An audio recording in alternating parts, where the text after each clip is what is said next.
గొల్లప్రోల్లో సుమారు 300 సంవత్సరాల చరిత్ర గల శ్రీ విష్ణాలయంలో ధ్వజస్తంభం పునః ప్రతిష్టాపన కార్యక్రమం వైభవంగా జరిగింది. కార్యక్రమానికి తెలుగుదేశం పార్టీ రాష్ట్ర అధికార ప్రతినిధి పిఠాపురం మాజీ ఎమ్మెల్యే వర్మ పాల్గొన్నారు. స్వామివారిని దర్శించుకుని పూజలు నిర్వహించారు. ఈ కార్యక్రమంలో గండ్ర సుబ్బారావు, శ్రీరామ్ మాణిక్యం, బస్సా సత్యనారాయణ తదితరులు పాల్గొన్నారు.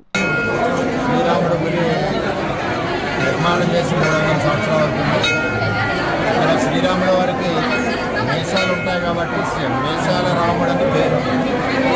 ఇక్కడ విష్ణాలయ సంప్రదాయాల్లో కార్యక్రమాలు జరుగుతాయి కాబట్టి విష్ణాలయం అని కూడా పిలుస్తారు.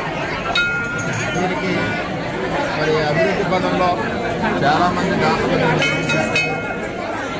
అదేవిధంగా వేల ధ్వజస్తంభం రామకృష్ణ గారు డొనేట్ చేశారు. మరి చాలామంది పెద్దలందరూ కూడా ఇక్కడ డొనేట్ చేశారు. ఈ యొక్క ఆలయంలో ఈరోజు భక్తులందరూ కూడా మరి ధ్వజస్తంభ నిర్మాణంలో ఆవిష్కరణలో పాల్గొని అందరూ కూడా ఆ రాముల వారిని ఆశీస్సులు ఇవ్వాలని చెప్పి కోరుకోవడం జరిగింది.